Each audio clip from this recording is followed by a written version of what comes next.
جب ایک منفی سوچ آئے نا، 3 مثبت باتیں سوچنی ہیں آپ نے، اور جب ایک محرومی کی طرف دھیان جائے، 3 نعمتوں کی طرف دیکھنا ہے۔ ویسے تو پورے نعمتوں میں لدے ہوئے ہیں، لیکن 3 کہہ رہا ہوں میں صرف۔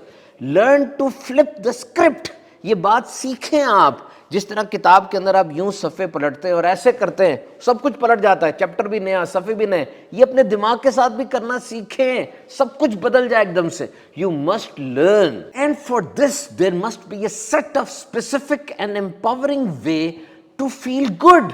کم از کم 10 سے 15 آپ کے پاس ایسے مقام، ایسے کام اور ایسے لوگ ہونے چاہیے جن کے پاس جا کر یا جن سے مل کر آپ خوش ہو جاتے ہوں۔ There must be a mood booster, آپ کا پورا موڈ ہی تبدیل ہو جاتا ہو۔ ابھی سے اس بات کا اندازہ لگا لیں، کیونکہ وقت گزرنے کے ساتھ ساتھ مصائب، مشکلات، تکالیف، آلام یہ تو بڑھتے ہی چلے جاتے ہیں نا۔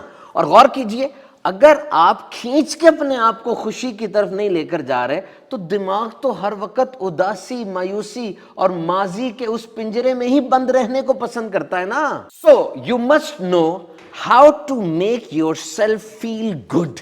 آپ کو پتا ہونا چاہیے کہ میں کس بات سے خوش ہو جاتا ہوں اور کون سی وہ چیز ہے جو میرے چہرے پر مسکراہٹ بکھیر دیتی ہے۔ بعض لوگ اپنی فیملی کے ساتھ بیٹھتے ہیں، اپنے بچے کو گود میں اٹھاتے ہیں، ماں باپ سے گفتگو کرتے ہیں، کوئی خاص کھانا ایسا ہے، یا KPK کی طرف، پہاڑی علاقوں کی طرف جاتے ہیں، فطرت کے قریب ہوتے ہیں تو ان کا موڈ خوش ہو جاتا ہے۔ اور بعض ایسے بھی ہیں خوش نصیب جن کو عبادت میں سرور آتا ہے۔ رات کے وقت اٹھ کر جب وہ وضو کر کے تہجد کی نماز پڑھتے ہیں، ایسے لگتا ہے سارے غم جھاگ بن کے بیٹھ گئے۔ اور پھر کوئی کتاب پڑھ رہا ہو رات کے اندھیرے میں، کوئی اچھی لائن، کوئی ایسا جملہ، یقین کیجئے روح میں سرور اتار دیتا ہے۔ تو چلیں آج یہ کام کریں، ایک لسٹ بنائیں ایسے سارے کاموں کی جو آپ کے باڈی، مائنڈ اور موڈ کو خوش کر دیتے ہیں۔ ہاں ایک بات کا خیال رکھیے گا، یہ ٹینشن دور کرنے کے لیے کبھی گناہ کا سہارا نہ لیں، کیونکہ اگر نجاست اور گندگی لگ گئی تو گٹر کے پانی سے صاف تو نہیں ہوگی نا۔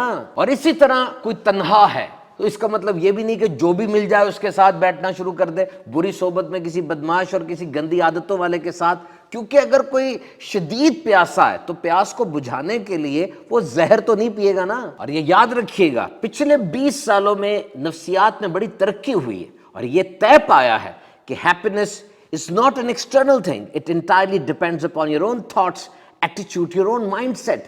یہ خوشی ہے کوئی باہر سے آنے والی چیز نہیں ہے، یہ اس کا دار و مدار آپ کے اوپر ہے، آپ کی سوچیں، آپ کا فوکس کس طرف ہوتا ہے۔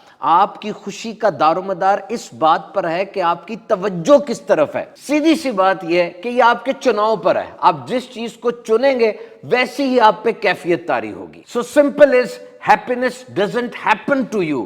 ایسے نہیں ہوتا کہ خود بخود خوشی کہیں سے آ جائے گی یا ایک دم سے کوئی ٹیکا لگ جائے گا، گولی کھا لیں گے، نہیں، اس کے لیے کوشش کرنی پڑتی ہے۔ خاص طور پہ آج کے اس ڈیجیٹل ورلڈ میں جب ہر طرف نفسا نفسی، انگزائٹی، ڈپریشن کا شور ہے، آپ کو خوش ہونے کے لیے کوشش کرنی پڑے گی۔ آئیے اللہ کی یاد میں دن کو بسر کیجئے، انشاءاللہ جسم کیا روح تک خوش ہو جائے گی۔